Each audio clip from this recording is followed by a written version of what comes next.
What's up, everybody? Kip Ioane, Teams of Men, back with our YouTube series titled Journey in Reflection, where we try to deep dive the latest article, research, topics that we can reshape and reform as questions for you to use as coaches with both your staff, yourself, and your players in your next setting. As always, like, follow, subscribe our YouTube channel here. We've been growing. We're well over 3,000 followers here, hopefully made up of a lot of coaches and parents of male athletes, maybe male athletes themselves, as we strive towards Teams of Men's vision, where we reimagine manhood one locker room at a time and activate the change agents and the influencers that athletes can be. And that's why you're here. That's what we're going to be going over. Another great article that I really think we've got 3 sections for coaches in this edition that are going to give you some fluency in some words we want you to look for that are permeating in your program that could cue you in to some harmful influences that might be bathing themselves in your players' minds. We're going to give you some ideas and some uploading of information of things to be aware of. And then we're going to give you a way to use an article in 4 different meeting sessions with your players. So really give you almost, if you did it every 2 weeks, 8 weeks worth of content you could use with your guys based on one article. Teams of Men, Journey and Reflection. All right, Coach, we're going to cut away here to the title screen of the article, and we're diving into a day where we're going through a critical topic that was from a 2023 article originally posted on Mother Jones titled Boy Problems, the Manosphere Promises to Fix Young Men's Lives. Instead, it's making them miserable, written by a great author, Emin Whalen. This article is a must-read, Coach, for you, for the parents of your male athletes, and as we'll show you later on in the episode, for your athletes themselves as well. The first step that we think you can really use our journey and reflection model and framework with this article from Mother Jones and Emin Whalen is to do it with your staff. Grab your coaches, make a plan for an hour, maybe max 45 minutes, depending on how fast everybody reads.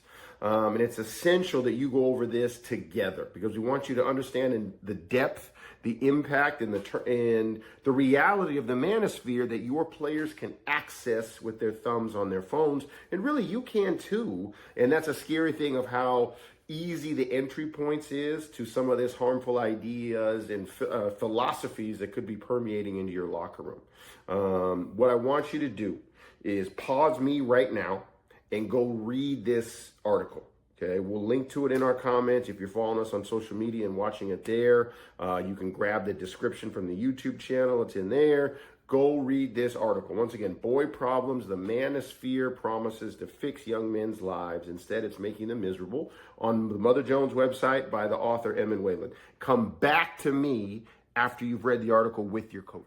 All right, Coach, here's 5 questions that you need to debrief as a staff together, and it's some mirror training, right, which Teams of Men champions also use this QR code to grab my book, Mirror Training, as I think it'll help you do more of these reflective sessions to help you and your staff embrace our vision as you're chasing success on the field, on the court, on the pitch, on the diamond. You can chase preparation in a reimagined manhood for your men in their lives as husbands, fathers, brothers, sons, and friends.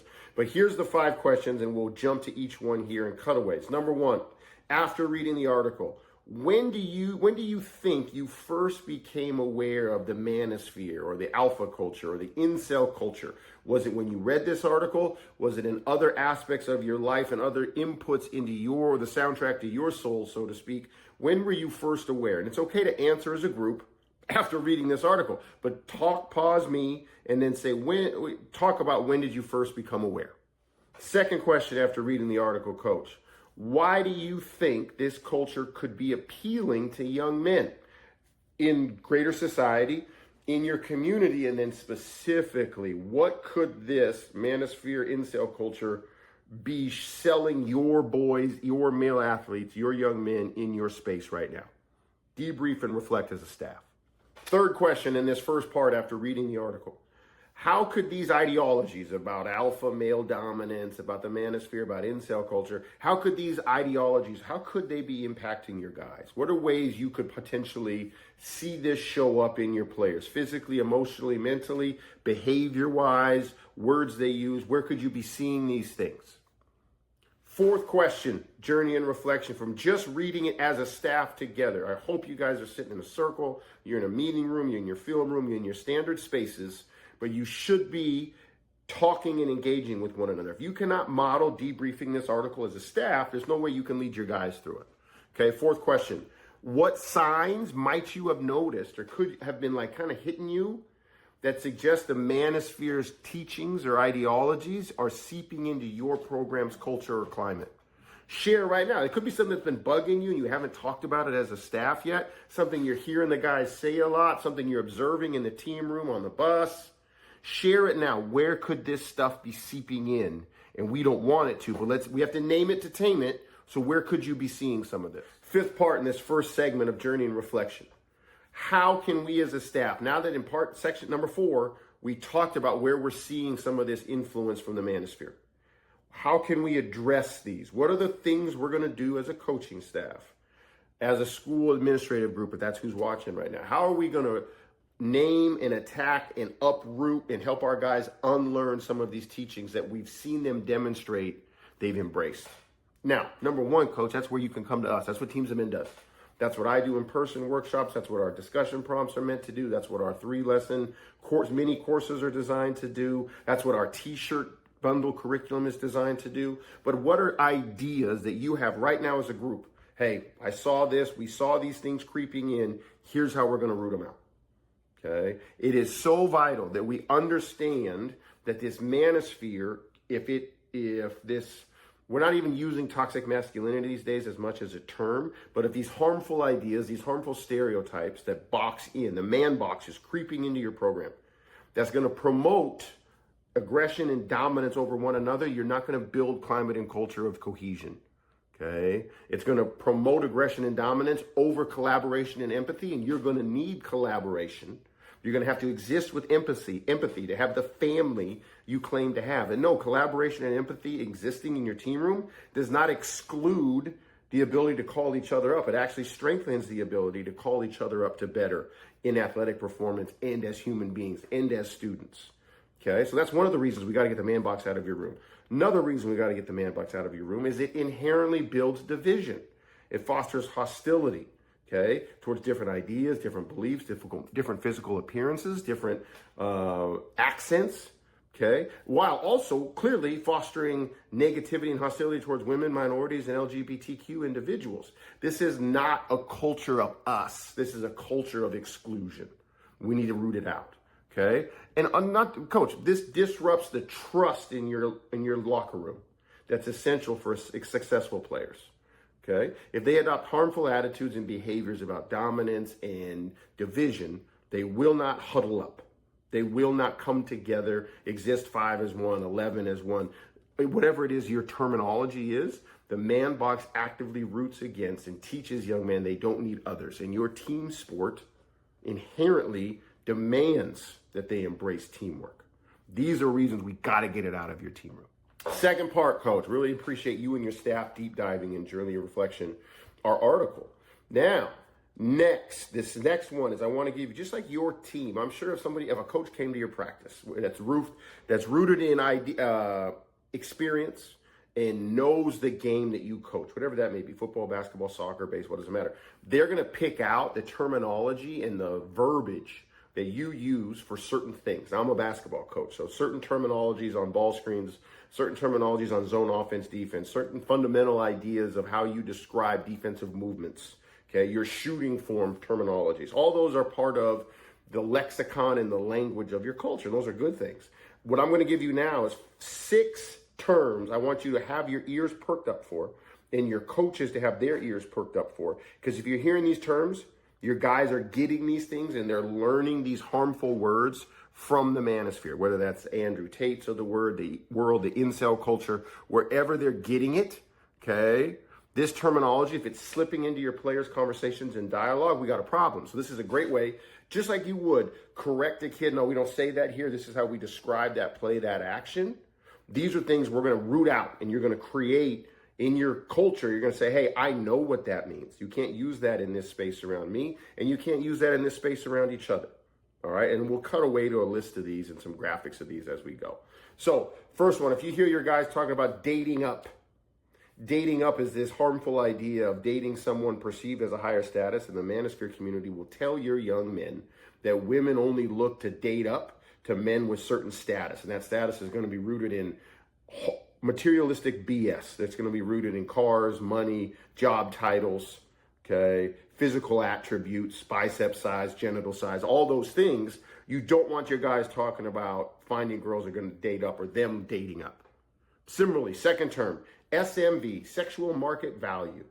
Okay, if you hear your guys talking about their SMV or a woman's SMV or somebody else in the program's SMV, it's a concept, a false concept that we want to get rid of, ranking individuals' desirability. You can't have SMV in your team room, coach. It's inherently judgmental, narcissistic nonsense that we got to get out. Third thing, big trigger that your kids are listening to man box ideology or manosphere prophets, so to speak. High value man. A man who supposedly meets certain criteria for status and success. And like we said before, this is going to be bathed and cloaked in man box bullshit. Okay, a high value man supposedly going to have many conquests in the bedroom, huge salary, lots of cars, lots of toys, okay, and physical huge status and bicep looks. Okay, we cannot have our guys performing or judging each other based on the terminology high value man. Okay. Fourth thing that you might hear in conversations that aren't directly related to man box, but it's spreading. You probably used this before. Taking the red pill. It's a metaphor from The Matrix, the movie in the early 2000s, but it's also being used now as once you take the red pill, you're awakened to the truth of how men should have SMV, high SMV. They should find women that want to date up to their SMV level. That's all. Taking the red pill means your guys may have decided to sign up for quote unquote courses in manhood from the Andrew Tates of the world. We want that out. Next thing, Hustlers University is literally from Andrew Tate. It's an online program that he used as a grift to steal from young men across the world, across the globe. It's an online program promoting manosphere ideologies. It's bullshit. It's just a way to get him money. And it's all teaching guys about the man box and how they should live in it. Okay, so we don't want your players referring to or being in or as a part of Hustlers University. If it's even, it might have been taken down and they might have rebranded it. Okay, but you don't want your guys talking about lessons their brother, their dad, their uncle, their cousin taught them from 2 years ago when they were in Hustlers University. That's a red flag. Last one, okay, and a warning, this is not an appropriate term. It's called global homo. It's a derogatory term for supposedly the global homogenization and pro-LGBTQ policies. Remember, if we're an inclusive culture, if we're a culture that embraces everyone, we're going to wrap our arms around diversity, embrace everyone for who they authentically are, who they authentically love. Okay, so you do not want your guys on top of the regular homophobic terminology, racist terminology, misogynistic terminology that should perk your ears up and you shouldn't be using either. You don't want to hear this term global homo. Okay, these terms are all, coach, slippery slopes to more offensive and hurtful language. They're slippery slopes to more offensive and hurtful choices and decisions your players could be doing. It's crucial to recognize them because they can indicate to you we have work to do to get the manosphere, to get the man box, to get the incel culture out of our team rooms. Because remember, the manosphere teaches your guys to blame others. The plight, the real angst, the real stress, the real loneliness they might be feeling. Okay, that could be a real feeling. The manosphere is going to teach them to put the blame on women, to put the blame on minorities, to put the blame on the LGBTQ community. Okay, and you and your program would never stand for your guys not taking responsibility for a mistake they made on the field. You tell them we own our mistakes, we're accountable, we push forward and push through our mistakes to get better. So there's no way the manosphere, the man box terminology or the world or their teachings exist in your team room because you don't put up with excuses. So this is a great opportunity for you to recognize this bullshit is seeping into my team, and I have the tools now to see it and get rid of it. Okay, last way to use Eamon Whalen's fantastic article from Mother Jones 2023 is because it provides an in-depth historical and research-backed framework on masculinity, patriarchy, and it's the flow and the through line of it in American culture. It's an invaluable resource for coaches to understand the context and development of these harmful ideas, the manosphere, the incel culture, the Andrew Tates of the world. Okay? Remember, as the author Eamon Whalen says, the manosphere promises to fix young men's lives. Instead, it makes them ultimately miserable. Okay, and you can chop the article up. And that's part of the ways that I think we offer value in Teams of Men is we help you frame and contextualize long form things, whether it's writing or videos or research papers, into digestible chunks that can help your men grow while around you and in your program. So you make growth the standard of your program. You make unlearning and curiosity the standard of your program, whether it's in film breaking down how we played or in Teams of Men style discussions like this. You can chop this article up into 4 different reading sessions and discussions, okay? And you can use this throughout the season, and this can be your intro into Teams of Men for season 1. It's a really simple onboarding, okay? Number 1, I do introduction and understanding the manosphere's influence. Look into, okay, the segments in like the first 2 to 4 paragraphs in the article. Chop it up there. Send that out as a text. Print it out, however you give your guys things to read as a group. Put it up on a screen in the film room, whatever. Stop there and ask them and talk to them about, were you guys aware of these realities of the manosphere? Session 2, give them historical context in the development of masculinity in American culture, which is the middle part of the article. Chop out 3 to 4 paragraphs and let them, hey, guys, this isn't a new idea. This debate and this struggle for men to figure out who we are, who we want to be, this has been waging for a long, long time. Here's some through lines through it in popular culture. Section 3, let's go over, talk to them about, guys, I've been listening to in our team room. I'm hearing some of those 6 terms we talked about last segment. Where did you guys hear these terms first? When did you learn when and where to use them? How do we get rid of them? Do you guys recognize the harm of saying these terms, not for you, not just the people you may be saying it to, but for you and trying to find your own SMV? Do you realize how harmful that is to your psyche, to your self-worth? That's part 3 of this article that you could use in a completely separate meeting. Okay. And strategy number 4, embrace the guys in the room's ideas. Guys, we're not going to be a culture on the round built in the manosphere incel ideology. We're not going to embrace the man box in this team. We're going to blow it up. So help me here in stage 4. We know the history. We know what to look for. We know the terms we're getting rid of. How do we do that? How do we counteract that and promote a reimagined manhood of emotional fluency, connectedness, authentically growing together? How do we do that? Give me some ideas. Give me some ways. Because I just did 4 sessions with you guys. I'm out of ideas. I need new ones from you. And there you have it, coach. You have this article, one article that gives you 4 different breakdowns throughout the season. There you have it, coach. Teams of Men, journey and reflection. Okay. As always, we hope this is a way for you to engage through questions, curiosity, and unlearning in ways to grow both your toolkits as a coach with your coaching staff and with your players in driving your guys while they're in your program towards a healthy version of manhood, okay? All the while chasing trophies as well. This is not something that's exclusive. You don't do this work or win. You can do both. And you're just the coach to start the trend in your program, your athletic department, your community. Thank you for joining us again today on the journey, because we hope we equipped you and your staff and your team with knowledge and ability to counteract the harmful messages of the manosphere and to even see the manosphere. Because remember, once you see, you can never go back to pretending you don't. Once you have the lens to call things out and recognize things, you will see them, identify them, and be able to attack them. We cannot exist in ignorance anymore. Teams of Men, journey and reflection. As always, like, follow, subscribe. Send this to a coaching buddy. Send this to a youth coach in your program pipeline, in your funnel.